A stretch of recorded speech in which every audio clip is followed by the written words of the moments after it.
last chapter of your 12th physics, that is what communication system. So let us see what is communication first.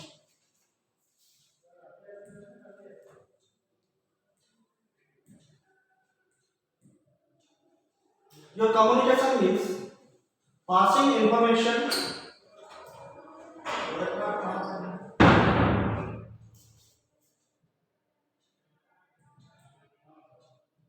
from one place to another place, from one place to another place. Whenever you are passing information from one place to another place, then your communication takes place. Then second point, earlier is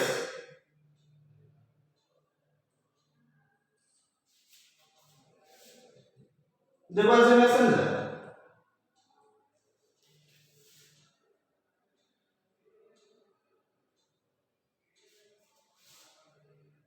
who used to transmit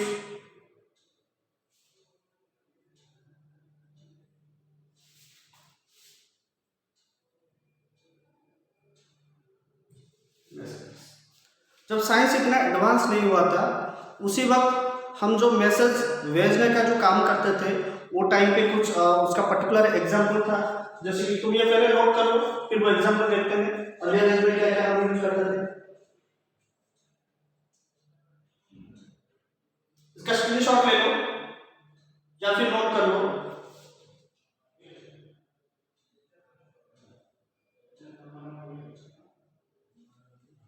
okay, so for sending message,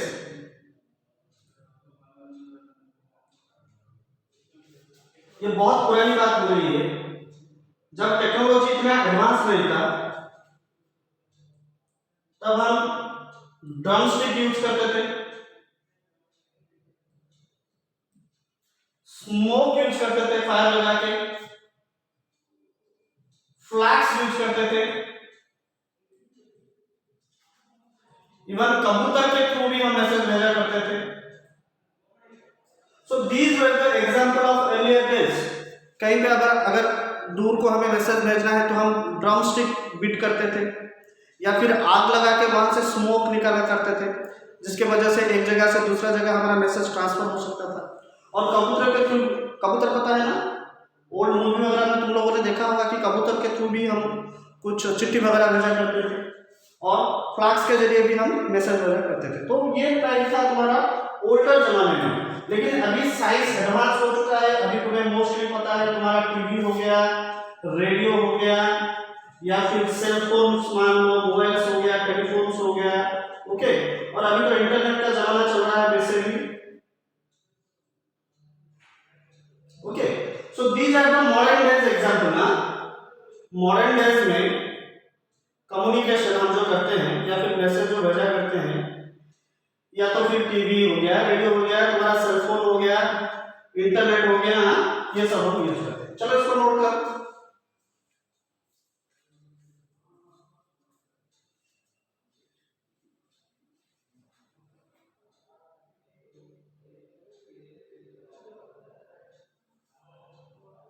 अच्छा, तो एक successful communication के लिए अगर तुम्हें कोई भी communication successful करना चाहिए ना, फॉर ए सक्सेसफुल कम्युनिकेशन, तो तीन चीज की जरूरत है वहां पे। एक तो कोई भेजने वाला चाहिए, सेंडर जिसको हम बोलते हैं। दूसरा, जो भी इंफॉर्मेशन तुम भेज रहे हो उसको कोई रिसीव करना पड़ेगा, तो एक रिसीवर चाहिए। एक हो गया तुम्हारा सेंडर, दूसरा हो गया तुम्हारा रिसीवर। और जो तीसरा वाला चीज है, जो भी इंफॉर्मेशन तुम भेज रहे हो वो एक कॉमन लैंग्वेज में होना चाहिए, ताकि दोनों बराबर से कम्युनिकेशन कर पाए। मतलब मान लो कि तुम्हारा सेंडर तुम्हें इंफॉर्मेशन भेज रहा है रशियन लैंग्वेज में, लेकिन रिसीवर जो है उसको रशियन लैंग्वेज नहीं आता है, तो वहां पे वो हम नहीं बोल सकते हैं कि वो एक सक्सेसफुल कम्युनिकेशन है। तो एक सक्सेसफुल कम्युनिकेशन के लिए सेंडर और रिसीवर के बीच में एक कॉमन लैंग्वेज का अंडरस्टैंडिंग होना चाहिए।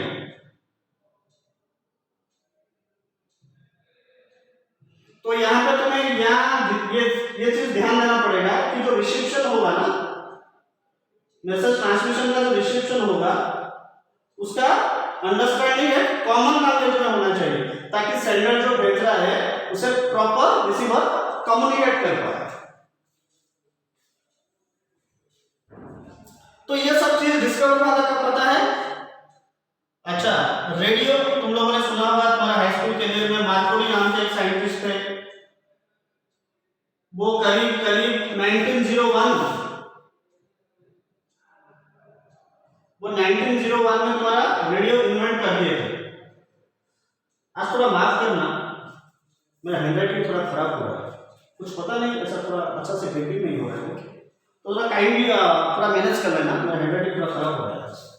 सो रेडियो जो है तुम्हारा मार्कोनी, चलो इसको अच्छे से लिख लेता हूँ, पता नहीं क्यों थोड़ा मतलब साइड सेटिंग की वजह से ऐसा हो रहा है। तो तुम्हारा जो रेडियो है ना, वो तुम्हारा मार्कोनी 1901 में इन्वेंट किया। Okay,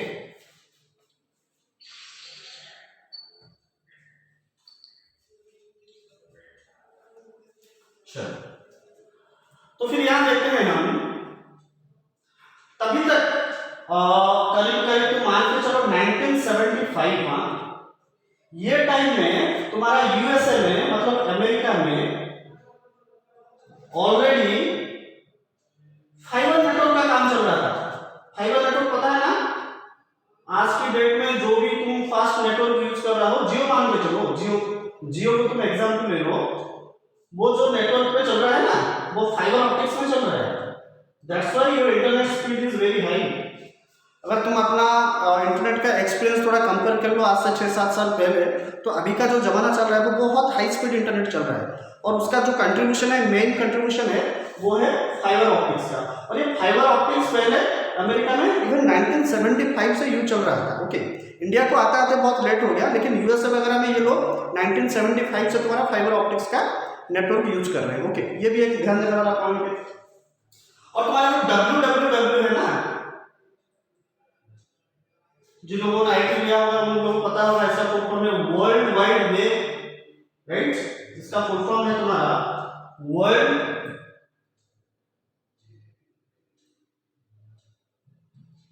wide web. ये करीब 90 के आसपास। ओके, तो ये शायद ये साल थोड़ा ऊपर नीचे हो सकता है, उसी वक्त तुम्हारा ये डेवलप हो गया था www, वर्ल्ड वाइड वेब बोलते हैं, जिसका कि तुम्हारा इंटरनेट का फाउंडेशन यहाँ से स्टार्ट हुआ था, राइट। सो 1990 में एक साइंटिस्ट थे, टिम करके उनका कुछ नाम था, उन्होंने इन्वेंट कर दिया था वर्ल्ड वाइड वेब। ओके, तो ये भी रेफरेंस तुम ले सकते हो।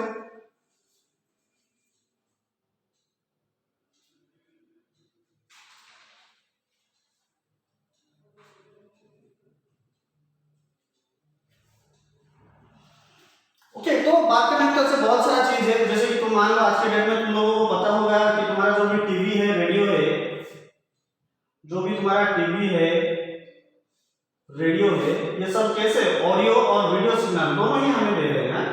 ऑडियो एंड वीडियो सिग्नल दोनों ही हमें इससे मिल रहा है। और आज का जो मॉडर्न डे कम्युनिकेशन है, जो भी तुम्हारा मॉडर्न डे कम्युनिकेशन है, पता नहीं आज की हैंडराइटिंग खराब हो रहा है, जो भी तुम्हारा मॉडर्न डे कम्युनिकेशन है वो तुम्हारा electrical signal, electronic signal,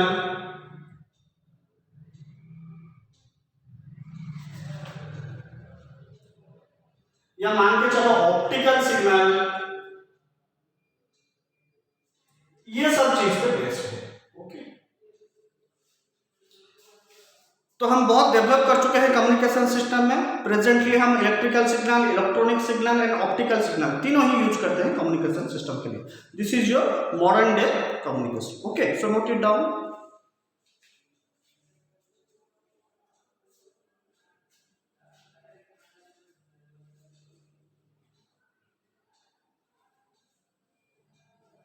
okay, अभी जो हमारा नेक्स्ट टॉपिक रहेगा वो होगा essential element of communication system. Essential elements of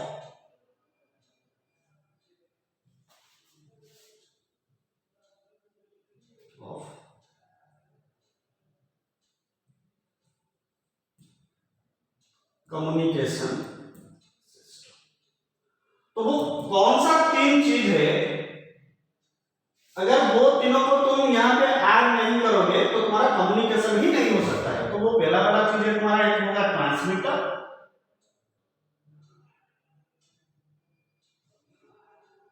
दूसरा वाला चीज होगा तुम्हारा चैनल,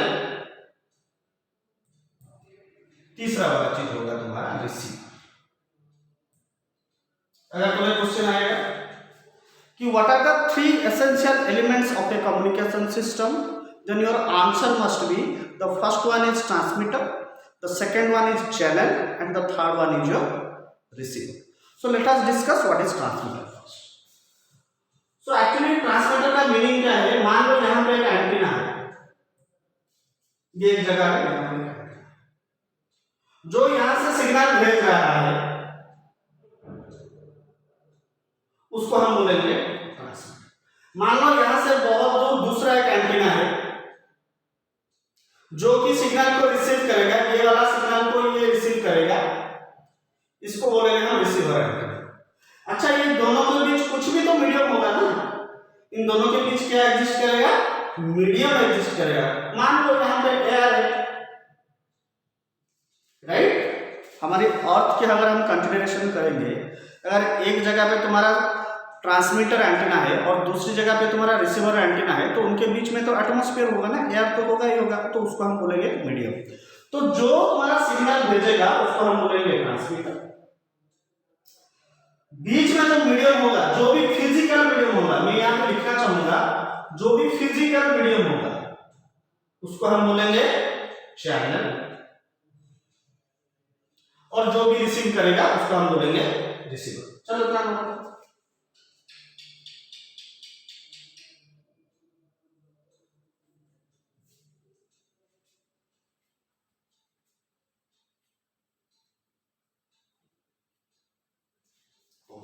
नेक्स्ट देखेंगे ब्लॉक डायग्राम।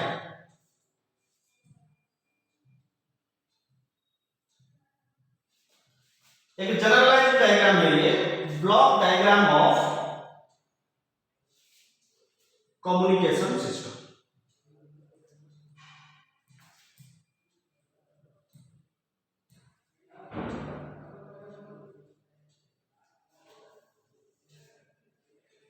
चलो हमारे पास कुछ इंफॉर्मेशन है।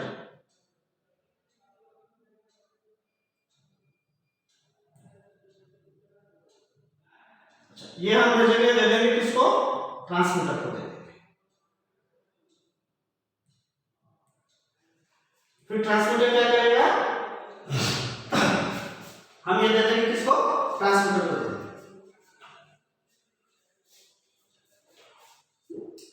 फिर ट्रांसमीटर क्या करेगा,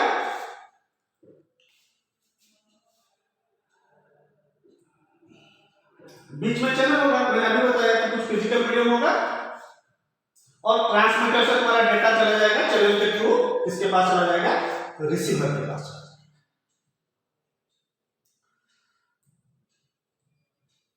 ओके, सो जो चैनल होगा ना, यहाँ पे ध्यान देने वाला बात ये है कि यहाँ पे नॉइज होगा। नॉइज का मतलब है डिस्टरबेंस होगा। कोई भी इंफॉर्मेशन अगर तुम एक जगह से दूसरी जगह को भेज रहे हो तो बीच में कुछ भी मीडियम होगा तो वहां पे वो नॉइज प्रोड्यूस करेगा। नॉइज मतलब डिस्टरबेंस होगा। मतलब मेरी बात अगर तुम तक अभी सुनाई दे रहा है तो ये जो साउंड फ्रीक्वेंसी है ना, ये बहुत चीज मतलब बहुत फिजिकल मीडियम क्रॉस करके तुम्हारे पास जाके पहुंच रहा है, तो इनके बीच बहुत सारा डिस्टरबेंस होगा। कई सारा मतलब यहाँ से जो एंटीना होगा वो तुम्हारा नियरेस्ट गांव के पास जो एंटीना होगा उस तरफ, मतलब इतना बीचों बीच इतना तुम्हारा डिस्टेंस क्रॉस करते करते बहुत सारा साउंड पॉल्यूशन वगैरह like vehicles sound and lots of people are creating any kind of noise, तो ये सबको हम बोलेंगे क्या है, नॉइज। तो चैनल के पास क्या होगा, नॉइज होगा। ओके, तो ये थोड़ा ध्यान देने वाला बात है। तो पहले इंफॉर्मेशन सोर्स आया ट्रांसमीटर के पास, फिर ट्रांसमिशन, उसको क्या किया ना, ट्रांसमिटिंग सिग्नल बोल रहे हैं, ट्रांसमीटर उसको क्या किया, ट्रांसमिटिंग सिग्नल में कन्वर्ट कर दिया और भेज दिया किसको, चैनल के थ्रू। ये जो है ये मीडियम है, जैसे वो लिखना चाहूंगा यहाँ पे, ये मीडियम है। फिर तुम्हारा क्या होगा, यहां से ये चला जाएगा रिसीवर को और रिसीवर से ये चला जाएगा यूजर इंफॉर्मेशन, मतलब जो भी है। अब मान लो मैं यहां से कुछ पढ़ा रहा हूं तुमको, तो मैं अगर इंफॉर्मेशन सोर्स हो गया, तो तुम जहां पे बैठ के सुन रहे हो तुम हो गए यूजर इंफॉर्मेशन। बीच में ये तीनों चीज है, ट्रांसमीटर है, चैनल है, रिसीवर है। ये बहुत ही बढ़िया ब्लॉक डायग्राम है, चलो इसको नोट कर लो।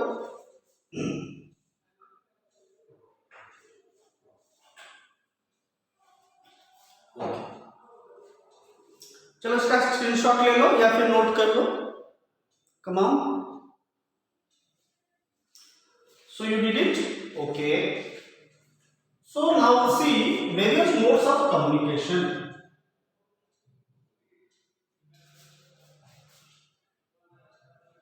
वेरियस मोड्स ऑफ, थोड़ा अनकंफर्टेबल लग रहा है। वेरियस मोड्स ऑफ, बेसिकली तो तुम्हारे कोर्स में दो ही टाइप का कम्युनिकेशन है। एक है तुम्हारा point two point communication system, point two point, और दूसरा वाला है तुम्हारा ब्रॉडकास्ट।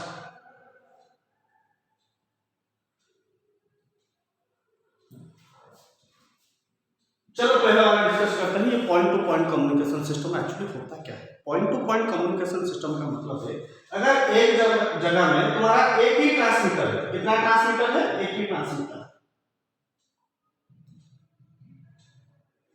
तो यहां से चैनल के थ्रू किसके पास चला जाएगा तुम्हारा इंफॉर्मेशन, रिसीवर के पास चला जाएगा ना। तो ये हो गया तुम्हारा रिसीवर का बैंक। ओके, अगर तुम्हारे पास एक ही ट्रांसमीटर है और एक ही रिसीवर है, तो उसको हम बोलेंगे point two point communication system. इसका एग्जांपल तुम दे सकते हो मोबाइल कॉलिंग या फिर टेलीफोन, जैसे point two point communication system का एग्जांपल।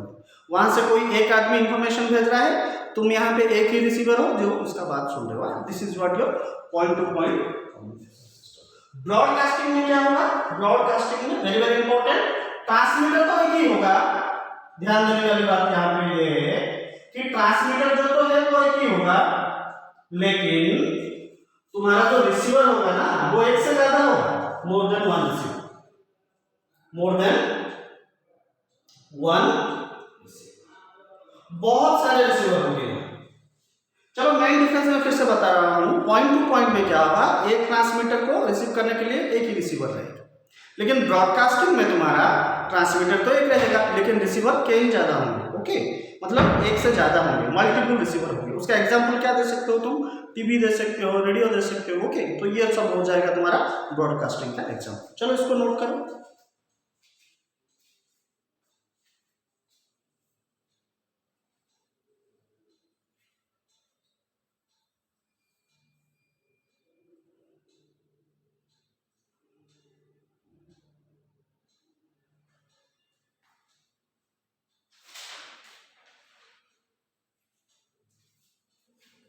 ओके, नेक्स्ट टाइम देखेंगे टर्म्स। मैं एक चीज तुम्हें बोलना चाहूंगा, अगर तुम में से कोई इसको नोट नहीं कर पा रहा है तो मेरा जो यूट्यूब वीडियो जाएगा ना वहां पे पॉज करके ये सब नोट कर लेना। Okay, so terms used in communication system. तो हम यहाँ पे बहुत सारा टर्म डिस्कशन करने वाले हैं, तुम आराम से सुनो, नोट तो तुम्हें वैसे भी मिल जाएगा, ध्यान से सुनो थोड़ा। पहले हम डिस्कस करेंगे ये जो सिग्नल क्या होता है। ये जो सिग्नल होता है ना, इसको हम बोलते हैं single valued function of time. Single valued function of time मतलब ये टाइम का फंक्शन है in the form of electrical signal, in the form of electrical signal. मतलब आज की डेट में जो भी हम कम्युनिकेशन कर रहे हैं वो कौन से फॉर्म में भेज रहे हैं, इलेक्ट्रिकल सिग्नल फॉर्म में भेज रहे हैं।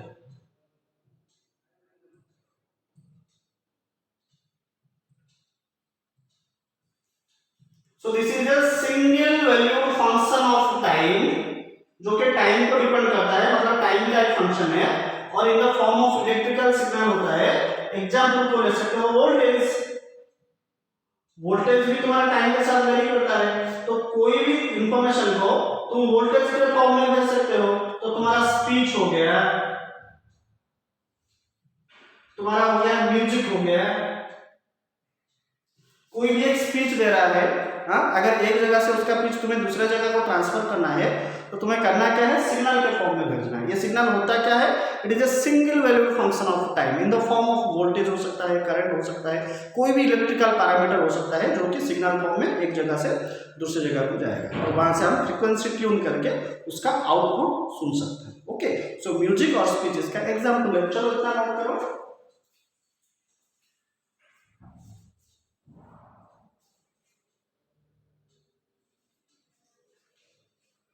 ओके, ये दो टाइप का होता है, एक होता है एनालॉग, ये जो सिग्नल होता है ना, दो टाइप का होता है, एक होता है एनालॉग और दूसरा वाला होता है डिजिटल। तो तुम्हें कोई पूछेगा how many types of signals are there, you have to answer analogue signal and digital signal. So what is analogue signal, let us discuss. If your voltage and current, if your voltage and current, और भी लिख सकते हो यहाँ पे, and लिखने की जरूरत नहीं, वोल्टेज एंड करंट वेरीज मतलब चेंज हो रहा है continuously with time, continuously with time, तो उसको हम बोलेंगे एनालॉग सिग्नल, मतलब ये कंटिन्यूअस होगा ऐसा, ये टाइप ऑफ वेव को हम बोलेंगे क्या है कि ये एनालॉग सिग्नल। डिजिटल में क्या होगा, नॉन कॉन्टिन्यूस,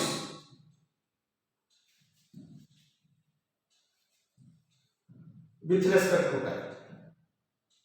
डिजिटल सिग्नल जो होगा वो नॉन कॉन्टिन्यूस होगा, और मेनली मैं तुम्हें बता दूं तो ये ऐसे फॉर्म में होगा। ओके, ये कौन सा फॉर्म है पता है क्या, देखो यहां से सडन मैक्सिमम है 1, तुरंत 0 हो गया, फिर 0 कांस्टेंट है, फिर तुरंत 1 0 0 1, तो जो भी 0 1 0 1 बाइनरी फॉर्म में जो होता है, बुलियन अलजेब्रा तुम लोगों ने पढ़ा होगा, जो भी आउटपुट तुम्हें आइदर 0 के फॉर्म में और 1 के फॉर्म में हो, चाहे वो इनपुट भी हो 0 के फॉर्म में या 1 के फॉर्म में मिलता है, उसका हम बाइनरी फॉर्म बोलते हैं। और जो डिजिटल सिग्नल होता है ना, वो नॉन कंटिन्यूअस होता है, वो इस तरह कंटिन्यूअस नहीं होता है।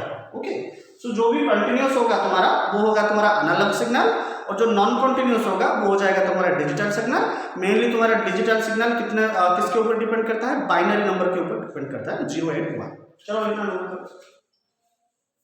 तुम चाहो तो एनालॉग सिग्नल का इक्वेशन भी बता सकते हो वेव के लिए, जो कि मैं चाहूंगा कि तुम लिखो। अच्छा, एग्जाम में अगर आएगा तो ये लिखोगे तो और भी अच्छा रहेगा।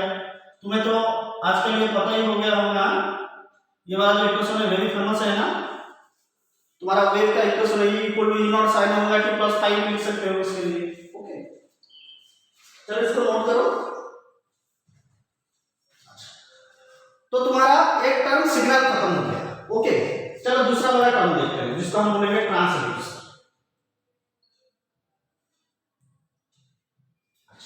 ये एक ऐसा डिवाइस है, एक डिवाइस है ना, कम्युनिकेशन सिस्टम में भी यूज होता है, जो कि इट कन्वर्ट्स, हम ऐसा लिखेंगे, इट कन्वर्ट्स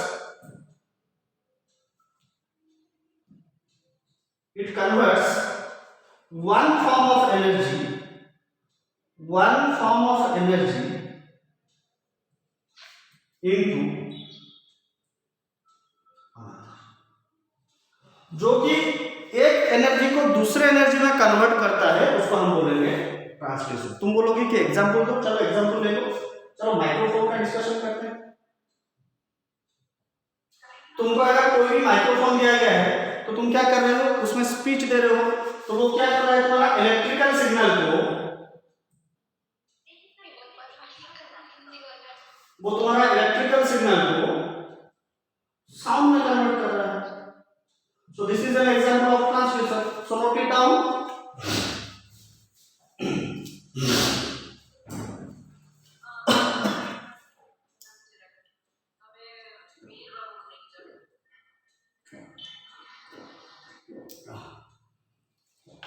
चलो इसको नोट करो।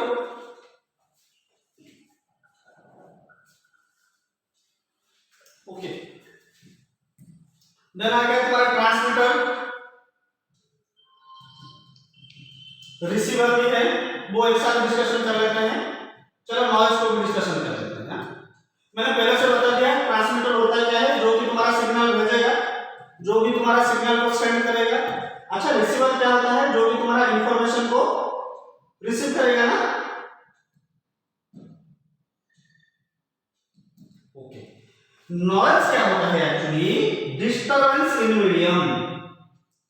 जो भी तुम्हारा मीडियम में डिस्टरबेंस है उसको हम बोलेंगे नॉइज। तो यहां पे कोई भी एक्सटर्नल फैक्टर हो सकता है, क्योंकि मीडियम तो तुम्हारे कंट्रोल में नहीं है, तो कुछ भी एक्सटर्नल फैक्टर लिखूंगा, मीडियम में फैक्टर लिखूंगा।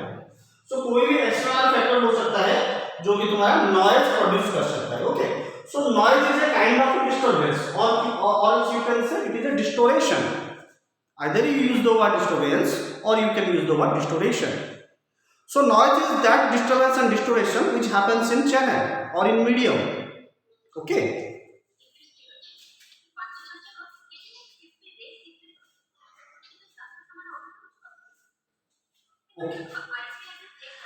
चलो अगर यहाँ पे क्वेश्चन बनेगा कि एक अच्छे कम्युनिकेशन के लिए ना, फॉर ए गुड कम्युनिकेशन तुम्हें क्या क्या जरूरत है, तो मैं बोलूंगा मुझे दो चीज जरूरत है। एक तो नॉइज जितना कम हो सकता है, मतलब पूरा तो हम नॉइज को उठा नहीं सकते हैं, सो लो नॉइज और हाई सिग्नल स्ट्रेंथ, ये दोनों चीज एक अच्छे कम्युनिकेशन के लिए बहुत ही जरूरत है। हाई सिग्नल स्ट्रेंथ,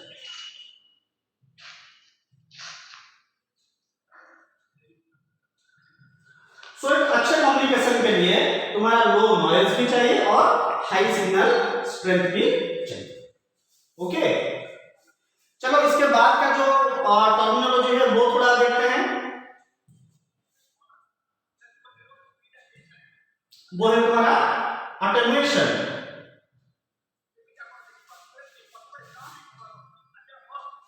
अच्छा, अटेन्युएशन होता क्या है? अटेन्युएशन का मीनिंग है लॉस ऑफ सिग्नल स्ट्रेंथ।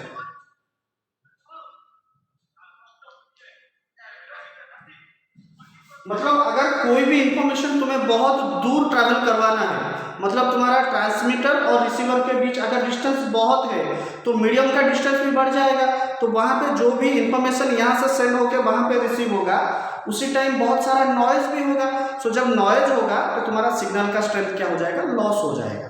सो जो वो लॉस ऑफ सिग्नल स्ट्रेंथ है उसको हम बोलेंगे क्या, attenuation.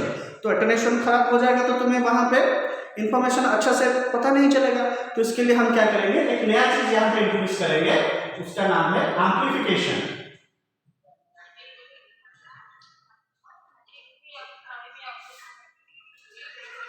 Oh sorry, extremely sorry, amplification.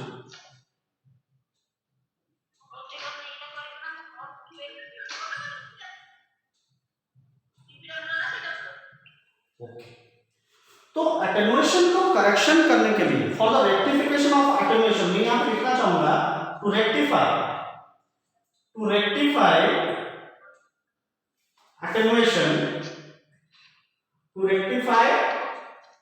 attenuation, we use amplifier। जो भी चीज एम्प्लीफिकेशन करता है उसको हम क्या बोलेंगे, एम्पलीफायर। ओके, तो अटेन्युएशन को करेक्शन करने के लिए या फिर अटेन्युएशन को सही करने के लिए जो इंस्ट्रूमेंट हम यूज करेंगे उसका नाम क्या बनेगा, तुम्हारा एम्पलीफायर। सो एम्पलीफायर क्या करता है, एम्प्लीफिकेशन करता है। एम्प्लीफिकेशन होता है क्या है, it is that process which rectify your attenuation.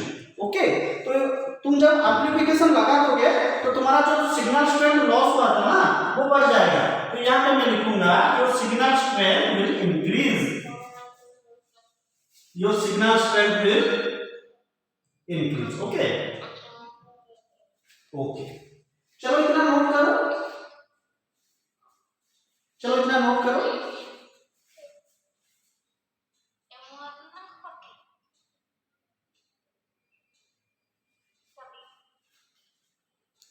हो गया क्या?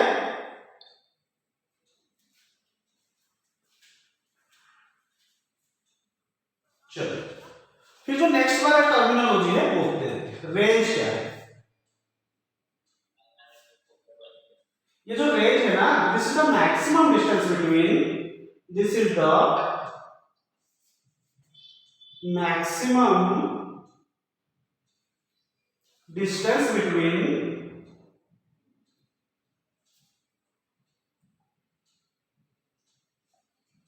your receiver and transmitter. You can write between transmitter and receiver. Okay. So your range is the maximum distance between your transmitter and receiver.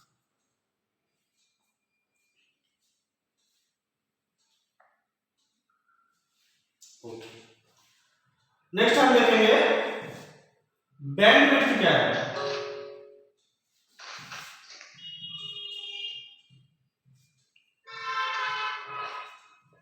ये जो bandwidth होता है ना, ये है तुम्हारा different frequency range. This is what your different frequency range given for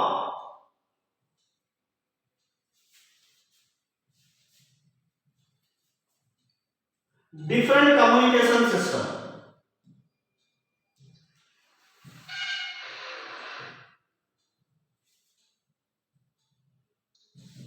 मतलब जो भी चैनल वगैरह तुम टीवी में देखते हो, जो डिफरेंट टाइप्स ऑफ चैनल तुम्हारा आता है, चाहे मान लो जी नेटवर्क हो, स्टार नेटवर्क हो, इन सबको गवर्नमेंट की तरफ से एक डिफरेंट फ्रीक्वेंसी का रेंज दिया गया है। फॉर एग्जांपल मैं इसे बोल लेता हूँ, ये डाटा को मतलब इतना ध्यान मत देना, एग्जांपल के लिए बोल रहा हूँ।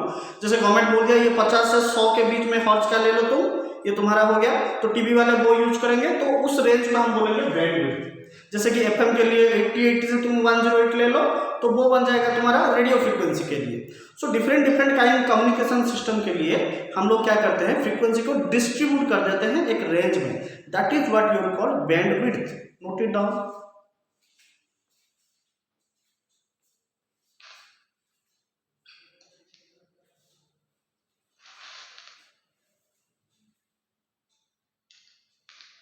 Okay okay. सो नेक्स्ट हम देखेंगे ट्रांसमिशन मीडियम।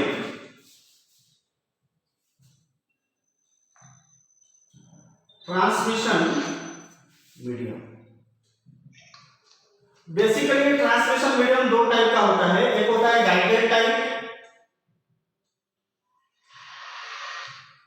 और जो दूसरा वाला होता है तुम्हारा अनगाइडेड टाइप।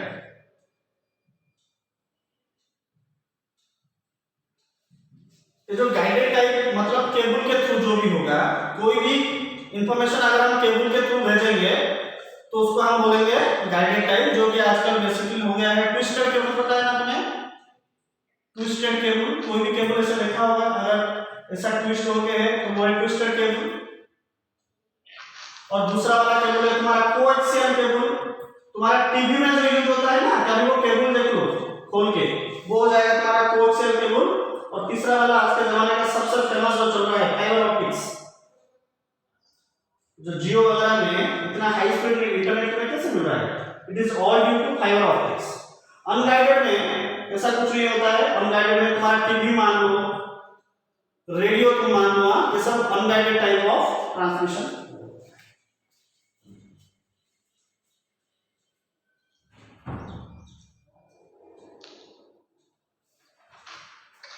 ओके, ये हो गया ट्रांसमिशन मीडियम। सो जो मीडियम ट्रांसमिशन होता है ना, दो टाइप का हो सकता है, एक होता है गाइडेड टाइप और दूसरा होता है अनगाइडेड टाइप। तो कौन सा अच्छा रहेगा? ऑब्वियसली इट्स गाइडेड अच्छा रहेगा, जो कि केबल के थ्रू जो भी ट्रांसमिशन होगा हमें अच्छा सिग्नल मिलेगा और हमें मिलता भी है, राइट। जो इंटरनेट वगैरह में जो भी इंफॉर्मेशन हम बहुत फास्ट देखते हैं और बहुत सारा इंफॉर्मेशन देख पाते हैं due to guided medium. Okay,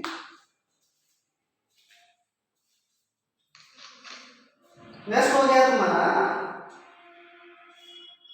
modes of propagation of wave.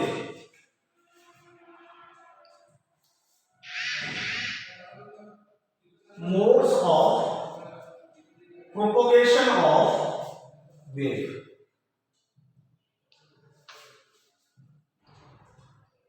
तीन टाइप का वेव प्रोपोगेशन है। एक है तुम्हारा ग्राउंड वेव प्रोपोगेशन,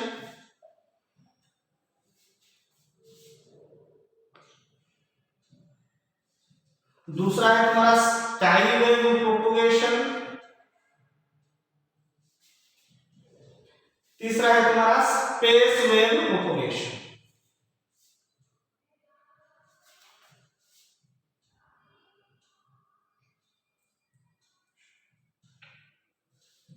अच्छा, ग्राउंड वेव प्रोपोगेशन क्या है?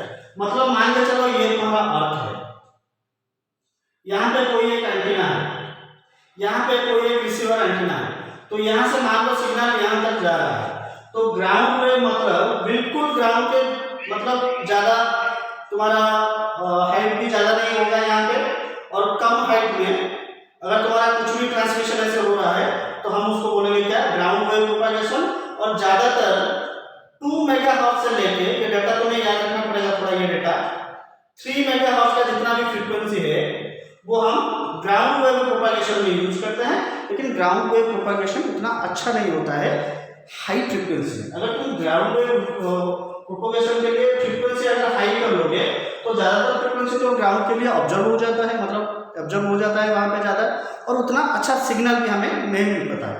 तो ग्राउंड वेव प्रोपगेशन में ये ध्यान देना पड़ेगा तुम्हें कि उसका जो फ्रीक्वेंसी रेंज है वो 2 मेगाहर्ट्ज से 3 मेगाहर्ट्ज है, और वहां पे उतना अच्छा सिग्नल नहीं मिलता है। स्काई वेव चलो देखते हैं स्काई वेव क्या। स्काई वेव मतलब ये हाइट थोड़ा ज्यादा होगा, ये हाइट, ये मान लो अर्थ है तुम्हारा, यहाँ का एंटीना है, यहाँ पे रिसीवर है, तो अभी ये वाला जो हाइट है ना, ये है तुम्हारा आयोनोस्फीयर। क्या तुम्हें ज्योग्राफी का थोड़ा बहुत भी नॉलेज है, थोड़ा बहुत भी आइडिया है? हमारे जैसे ट्रोपोस्फीयर, स्ट्रेटोस्फीयर, मेसोस्फीयर, थर्मोस्फीयर ऐसा है ना, वैसे एक आयोनोस्फीयर है जो कि अर्थ की सरफेस से करीब करीब 65 से 400 किलोमीटर तक फैला हुआ है। तो यहाँ से सिग्नल जाएगा, आयोनोस्फीयर से टकराएगा और वापस से रिफ्लेक्शन होके रिसीवर को आएगा। तो यहाँ पे जो फ्रीक्वेंसी हर्ट्ज है वो करीब करीब 3 मेगाहर्ट्ज से लेके 30 मेगाहर्ट्ज तक है। और जो मैक्सिमम फ्रीक्वेंसी है, मतलब अगर 30 से अगर तुम ज्यादा कर दोगे तो वो आयोनोस्फीयर को ना टकरा के उसको पेनिट्रेट कर जाएगा, मतलब ऐसा होल्ड करके निकल जाएगा स्पेस को। तो तुम्हें ध्यान देना है कि तुम्हारा फ्रीक्वेंसी 30 मेगाहर्ट्ज से ज्यादा नहीं होना चाहिए अगर तुम स्काई वेव प्रोपगेशन कर रहे हो। तो ये जाके आयोनोस्फीयर में टकराएगा, और जो मैक्सिमम फ्रीक्वेंसी से ये आयोनोस्फीयर को टकराएगा वापस रिटर्न होगा रिसीवर के पास, उसको हम बोलते हैं क्रिटिकल फ्रीक्वेंसी। एफसी को हम बोलेंगे क्रिटिकल फ्रीक्वेंसी। और उसका एक फॉर्मूला भी है तुम्हारा, वो फॉर्मूला को मैं कुछ ऐसा लिखूंगा, एफसी इक्वल टू 9 nmax का रूट। तो तुम पूछोगे यहाँ पे nmax क्या है? ये जो nmax है ना, 1 मीटर क्यूब में कितना इलेक्ट्रॉन का डेंसिटी है वो है तुम्हारा nmax। सो अगेन मैं बोलूंगा ये nmax होता क्या है? 1 मीटर क्यूब की जगह में कितना तुम्हारा इलेक्ट्रॉन्स है, that is your nmax। Okay, तो ये फॉर्मूला है तुम्हारा क्रिटिकल फ्रीक्वेंसी के लिए, और ये स्काई वेव के लिए एप्लीकेबल है। चलो इतना नोट करो।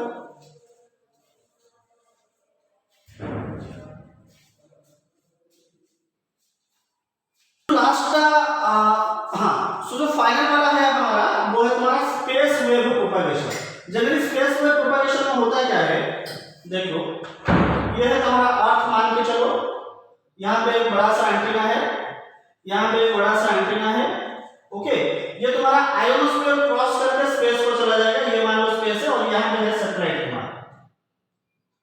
तो यहाँ से सिग्नल जाके यहाँ टकराएगा, वापस सैटेलाइट से ये रिसीव करेगा। ओके, तो ये हो गया तुम्हारा सेंडर, ये हो गया तुम्हारा रिसीवर। यहाँ पे बहुत हाई फ्रीक्वेंसी यूज होता है। ओके, ये हाई फ्रीक्वेंसी के लिए सुटेबल है। हाई फ्रीक्वेंसी मतलब ये 30 मेगाहर्ट्ज से ज्यादा है। ओके, 30 मेगाहर्ट्ज से ये ज्यादा है, करीब करीब 300 मेगाहर्ट्ज तक फ्रीक्वेंसी तुम यूज कर सकते हो। ओके, 300 मेगाहर्ट्ज फ्रीक्वेंसी तक तुम यूज कर सकते हो स्पेस वेव प्रोपगेशन। ओके, चलो फिर देखते हैं तुम्हारा height of transmitting antenna. Height of transmitting antenna, ये जो भी एंटीना तुम यूज कर रहे हो ना उसका हाइट कितना है उसका एक फॉर्मूला है। ओके, मान लो अर्थ का कर्वेचर कुछ ऐसा है, यहाँ पे अर्थ का सेंटर है। ओके, तो ये मान लो अर्थ का रेडियस है, ये भी मान लो अर्थ का रेडियस है, ये भी मान लो अर्थ का रेडियस है। ये सरफेस के ऊपर एक ऐसा एंटीना है जिसका हाइट मान लो h है। ओके, तो हमें निकालना है ये h कितना है, इसके लिए एक फॉर्मूला हम डेवलप करते हैं कैसे। और ये वाला जो चीज मतलब ये एंटीना जहां तक सिग्नल भेज सकता है ये वाला तो हम बोलेंगे रेंज, जिसको हम लेंगे d। इस साइड में ये भेज सकता है, इसको लेंगे हम d। ओके, चलो अगर ये पॉइंट को मैं ज्वाइन करूंगा, ओके, तो ये वाला जो चीज पता है ना ये टैंजेंट की तरह है हमेशा, तो ये एंगल हमेशा 90 डिग्री हो जाएगा तुम्हारा। ओके, अच्छा ड्राइंग थोड़ा अच्छे से बना लेते हैं ताकि तुम्हें थोड़ा बढ़िया आइडिया आ जाए। हाइट ऑफ एंटीना में निकाल रहा हूं,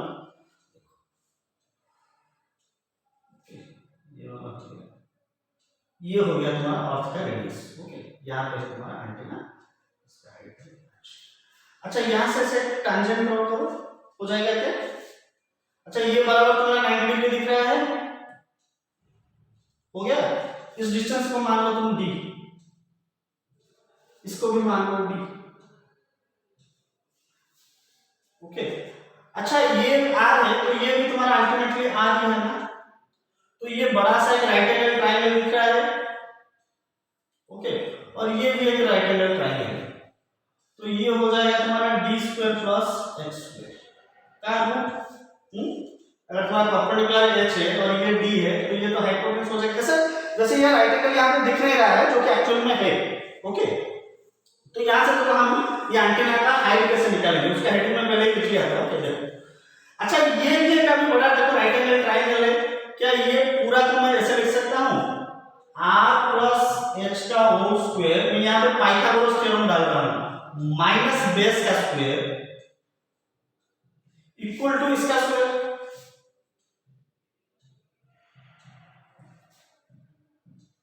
चलो इसको सॉल्व करो, इसका फॉर्मूला थोड़ा खोल देता हूं मैं, r square plus h square plus 2rh, इसको दो बाजू ले जाता हूं मैं, r स्क्वायर प्लस यहां से रूट और ये स्क्वायर कैंसिल हो जाएगा, d square plus h square, क्या यहां से r स्क्वायर कैंसिल हो जाएंगे, तो तुम्हारा बच गया क्या d square equal to 2rh।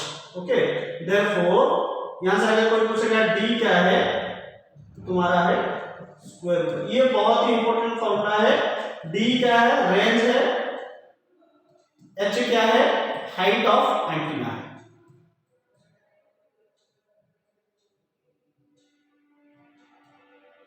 Okay, अगर तुम्हें कोई सवाल पूछेगा कि तुम्हारा एक एंटीना है जो कि 5 किलोमीटर तक सिग्नल भेज रहा है, मतलब उसका रेंज d दे दिया है तुम्हें 5 किलोमीटर, अर्थ का रेडियस तुम्हें पता है जो कि हमेशा तुम्हें याद रखना पड़ेगा, अर्थ का रेडियस है 6400 किलोमीटर, तो तब तुम ये फॉर्मूला लगा के इजीली हाइट ऑफ एंटीना निकाल सकते हो। चलो इतना नोट करो।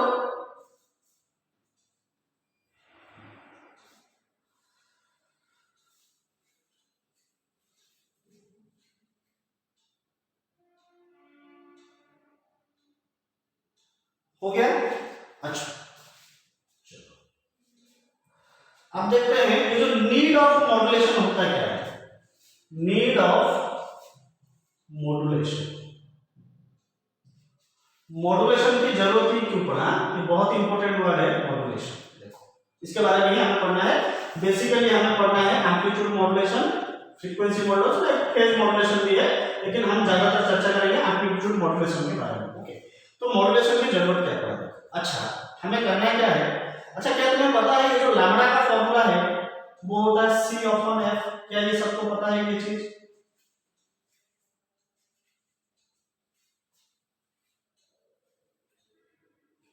मतलब जो वेवलेंथ का फॉर्मूला है वो वेव का वेलोसिटी अपॉन फ्रीक्वेंसी है। अगर तुम्हारे पास एक ऑडियो सिग्नल है, एक ऑडियो सिग्नल है जिसका फ्रीक्वेंसी तुम्हें गिवन है मान लो 15 मेगाहर्ट्ज, ओके, और तुम्हें उसके लिए इसको ट्रांसमिट करने के लिए एक एंटीना चाहिए और तुम्हें पता नहीं वो एंटीना का हाइट कितना लेना है, मतलब तुम्हें डिजाइन करना है। देखो यहाँ पर हम कैसे करेंगे, देखो तुम्हें क्या लाइट का वेलोसिटी पता है एस या फिर वेव का 3 × 10⁻8 अपॉन फ्रीक्वेंसी कितना दिया है 15 मेगाहर्ट्ज, मतलब मेगा मतलब 10⁻6 हर्ट्ज। चलो इसको सॉल्व करते हैं थोड़ा। सो ये क्या हो जाएगा तुम्हारा 5 10⁻8 ये हो जाएगा 10⁻6 ऊपर जाएगा तो ये हो जाएगा 100,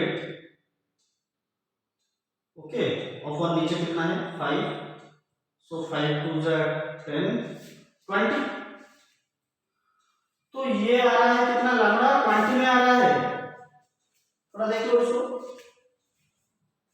कैलकुलेशन देखो थोड़ा,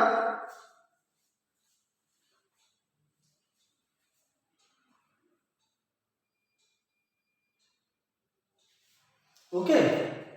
सो ये तुम्हारा 20 किलोमीटर के आसपास आ रहा है क्या, ओके। चलो तुम्हारा एक रिलेशन है, ये एंटीना का जो हाइट है ना ये हमेशा वेवलेंथ का 1/4 होता है, तो वेवलेंथ तुम्हारा जितना आया 20 आया, उसे 4 डिवाइड कर दो 5 किलोमीटर। पॉसिबल है क्या, पॉसिबल नहीं है। कोई भी 5 किलोमीटर बड़ा एंटीना तुम बना सकते हो, ये आज तक पॉसिबल ही नहीं है। तो यहाँ पे तुम्हारा जरूरत पड़ गया मॉड्यूलेशन का, मतलब इसीलिए जरूरत पड़ा कि ये वाला जो फ्रीक्वेंसी है ना ये बहुत लो है, तो लो फ्रीक्वेंसी के लिए तुम्हारा एंटीना का हाइट बहुत ज्यादा करना पड़ेगा, जो अर्थ में इतना पॉसिबल नहीं है। 5 किलोमीटर हाइट का थोड़ी कोई बनाएगा एंटीना, तो ये सिर्फ तुम्हें ध्यान रखना पड़ेगा। अभी आएगा मॉड्यूलेशन क्या है, मॉड्यूलेशन का कॉन्सेप्ट, चलो इसको थोड़ा नोट करो।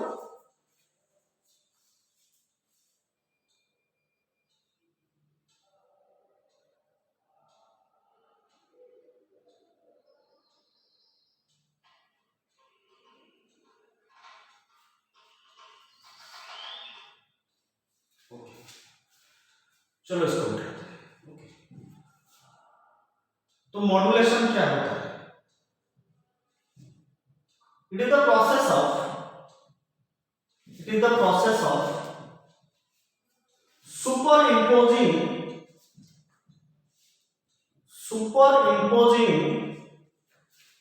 of high frequency waves into low frequency wave, जिसको हम बोलते हैं बेस बैंड मैसेज, मतलब जो तुम्हारा ओरिजिनल सिग्नल है, या फिर बेस बैंड सिग्नल ही लिख लो ना, base band signal, so that resultant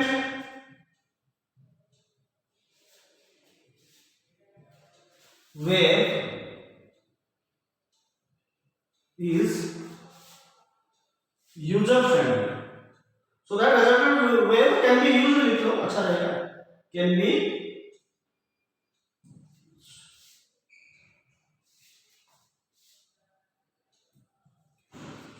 होता है क्या है मॉड्यूलेशन का मीनिंग क्या है, कोई भी तुम्हारे पास एक मॉड्यूलेटिंग सिग्नल होगा, उसको अगर एक कैरियर सिग्नल तुम मिलाओगे तो जो रिजल्टेंट सिग्नल तुम्हारा आएगा वो तुम्हारा यूजफुल होगा। अभी हमने जैसे देखा कि तुम कोई भी ऐसा सिग्नल नहीं भेज सकते हो जो कि तो इसके लिए तुम्हें बड़ा सा एंटीना चाहिए, उतना खर्चा कौन करेगा, और वो प्रैक्टिकली पॉसिबल भी नहीं है। तो ये प्रॉब्लम को सॉल्व करने के लिए हमें फ्रीक्वेंसी को इंक्रीज करना ही पड़ेगा, राइट। तो इसका जो कैटेगरी है ये 3 टाइप में डिवाइड हो चुका है, एक है तुम्हारा AM, दूसरा है तुम्हारा FM, तीसरा है तुम्हारा PM। AM का फुल फॉर्म है तुम्हारा एम्पलीट्यूड मॉड्यूलेशन, जो कि अभी हम पढ़ेंगे। ये हो गया तुम्हारा फ्रीक्वेंसी मॉड्यूलेशन, और ये हो गया तुम्हारा फेज मॉड्यूलेशन।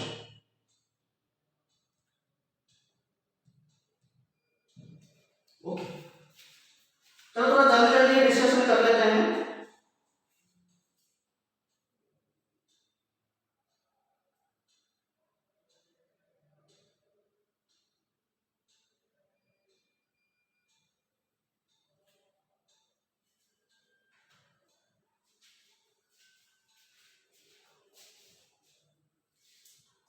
Amplitude modulation.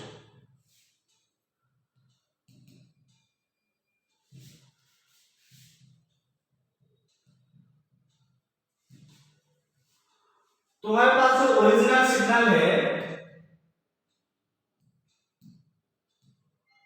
वो एक लो फ्रीक्वेंसी वाला है।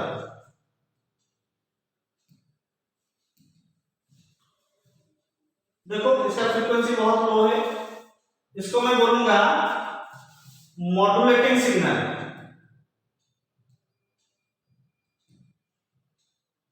जिसका इक्वेशन मैं ऐसे लिखूंगा एम टी, क्या तुम्हें वेव का इक्वेशन याद है? M T A M sine omega M T. इसको मैं सुपर इंपोज करूंगा, मतलब मिलाऊंगा एक कैरियर वेव के साथ। कैरियर वेव क्या पता है? जिसका फ्रीक्वेंसी हाई है। ये कि कैरियर वेव है मेरे पास हाई फ्रीक्वेंसी का। देखो इसका बहुत साइकिल पास पास में है, तो ये है एक कैरियर वेव। अब ये दोनों को मिलाऊंगा, सुपर इंपोज करूंगा, मतलब मिलाना है दोनों का। तो इसका इक्वेशन देखो मैं यहां पे लिख रहा हूं ऊपर, कैरियर के लिए मैं सी यूज कर रहा हूं, तो इसका इक्वेशन लिखूंगा मैं ए सी साइन ओमेगा सी। अब ये दोनों में मिला दूंगा तो क्या होगा देखो, थोड़ा इसको नोट कर लो या फिर स्क्रीनशॉट ले लो। ओके, जो तुम्हारा रिजल्टेंट जो आएगा वो कुछ ऐसा दिखेगा, जैसे कि तुम्हारा दिखेगा ये एस सी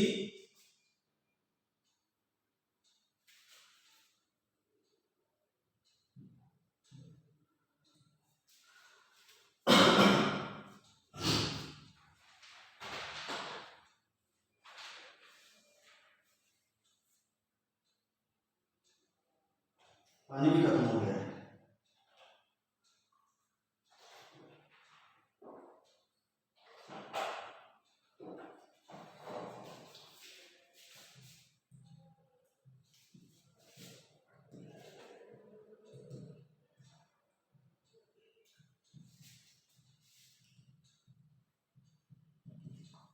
अच्छा, अगर यहां से मैं एसी कॉमन ले लूं तो अंदर बच जाएगा M upon AC sine T sign.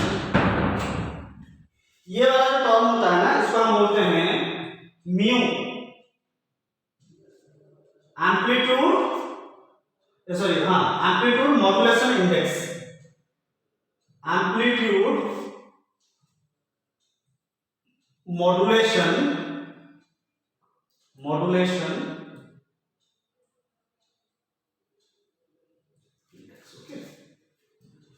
अच्छा, इसको थोड़ा अगर मैं ये फॉर्म में लिख लूं, चलो इसको लिख लो, इसका फाइनल फॉर्म लिखते हैं क्योंकि डेरिवेशन करने के लिए बहुत टाइम आएगा उसका। उसका जो फाइनल इक्वेशन है ना वो है तुम्हारा AC sine omega C T plus, तो लिख लेते हैं ये हो जाएगा तुम्हारा एसी म्यू अपॉन 2, ये हो जाएगा तुम्हारा cos omega C omega M minus cos। क्या ये दिख रहा है क्या? थोड़ा मुझे चेक करने दो, क्या ये आ रहा है क्या रिकॉर्डिंग में? जी बिल्कुल आ रहा है। ओके, तो ये वाला तुम्हारा फाइनल इक्वेशन है, ये इक्वेशन पूरा लिख लो।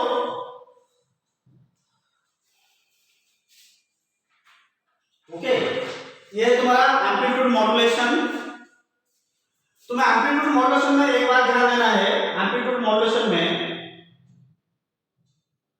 तुम्हारा एम्पलीट्यूड वेरी करेगा लेकिन फ्रीक्वेंसी कांस्टेंट रहेगा। ओके, और इसके पहले मैं फ्रीक्वेंसी का भी यहां पे एक्सप्लेन कर देता हूं। तो फ्रीक्वेंसी मॉड्यूलेशन होगा ना तुम्हारा, वहां पे तुम्हारा फ्रीक्वेंसी वेरी करेगा लेकिन हम एम्पलीट्यूड को कांस्टेंट रखेंगे, उसमें भी सुपरइम्पोज होगा, एम्पलीट्यूड को कांस्टेंट रखेंगे। अच्छा, दोनों का अपना अपना एडवांटेज है, डिसएडवांटेज है। तो बेसिकली जो एफएम होता है ना, उसमें साउंड ज़्यादा अच्छा होता है। तो तुम कंपेयर अगर करोगे तो टीवी वगैरह में जो साउंड्स होते हैं ना, वो थोड़ा बेहतर क्वालिटी का होता है, या फिर वीडियो वगैरह। सो हमेशा एफएम में थोड़ा नॉइज़ लेवल थोड़ा कम होता है, मतलब नॉइज़ मिनिमम होता रहता है एफएम में। क्यों? क्योंकि उसको तुम्हारा एम्पलीट्यूड जो है ना वो हम कांस्टेंट रखते हैं। लेकिन एयर में तुम्हारा एम्पलीट्यूड कांस्टेंट ही नहीं हो पाता है, तो वहाँ पे नॉइज लेवल थोड़ा ज़्यादा हो जाता है। तो ये कहानी तुम्हारा बन गया एएम एंड एफएम का। ओके।